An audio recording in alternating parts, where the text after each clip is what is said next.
மகாபெரிவாச்சரணம். ஸ்ரீ லலிதா ரகசிய சகஸ்ரநாமத்தில் வாக்தேவதைகள் அம்பிகையை ஞான வடிவமாக ஒவ்வொன்றாக சொல்லி கொண்டு வந்து மகா சாம்ராஜ்யசாலினி என்று நமக்கு புரிய வைத்து விட்டார்கள்.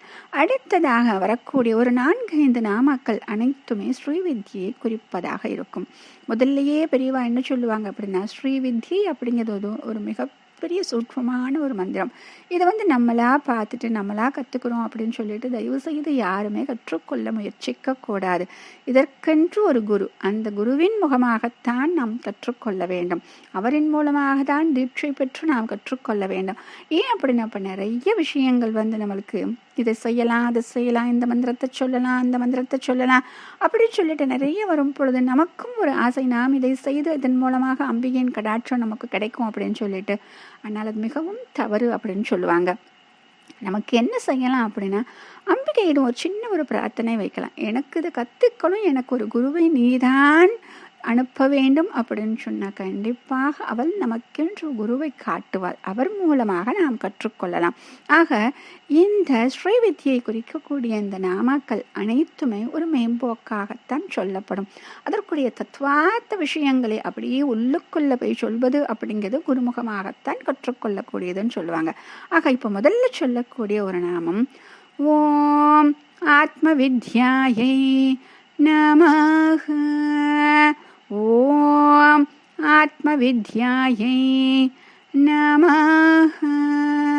இப்போ வித்யை அப்படிங்கிறது ஞானம், அறிவு அப்படின்னு சொல்கிறோம். இந்த அறிவு அப்படிங்கிறது என்ன அப்படின்னா, இந்த லோக விஷயங்களை நாம் புரிந்து கொள்ளக்கூடியதற்காக.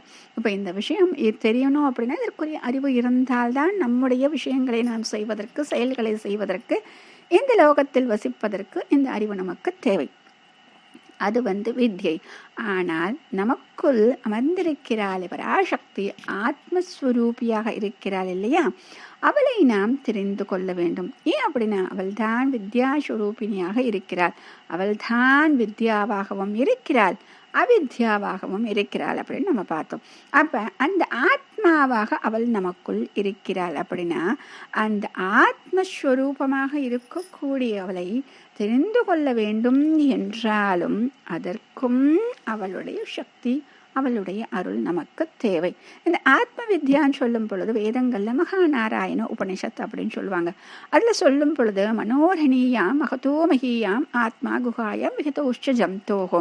அதாவது அணுவுக்கும் அணுவாக, அளவில் குறைவு அப்படிங்கிறதுக்கு நம்ம அணுன்னு சொல்லுவோம். அப்போ அந்த அணுவுக்கும் அணுவாக இருப்பதில் சிறியது, மகத்துக்கும் மகதாக இருப்பது பெருசு அப்படின்னு இருக்கிறது யாருன்னு பார்த்தா அவள்தான். அப்போ அந்த ஆத்மா அவ்வளவு சிறுசாகவும் இருக்குது, அது பெருசாகவும் இருக்குன்னு சொல்கிறாங்க. அவ்வையார் அழகாக விநாயகர் அகவல்ல சொல்லுவாங்க இல்லையா, அணுவுக்கு அணுவாய் அப்பாலுக்கு அப்பாலாயின்னு சொல்லிட்டு. ஆக வேத சாரத்தையே அப்படி விழுந்து நமக்கு தமிழில் அவ்வையார் விநாயகர் அகவலில் கொடுத்திருக்கிறார். அப்போ இந்த ஆத்மாவை தெரிந்து கொள்ளும் வித்தியை தான் ஆத்ம வித்யா, அது பிரம்ம வித்யா என்று அழைக்கப்படுகிறது.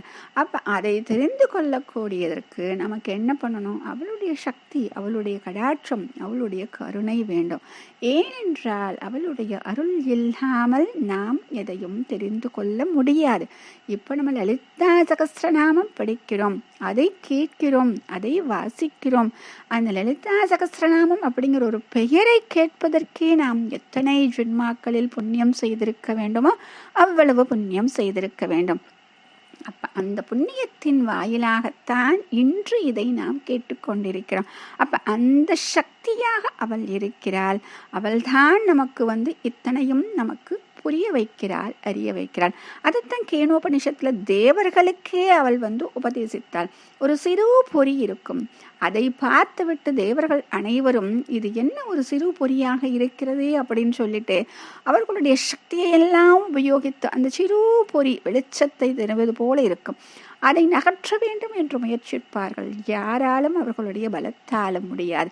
அப்ப அம்பிகை அவர்களுக்கு உணர்த்துவாள், அந்த சக்தி தான் அப்படின்னு சொல்லிட்டு.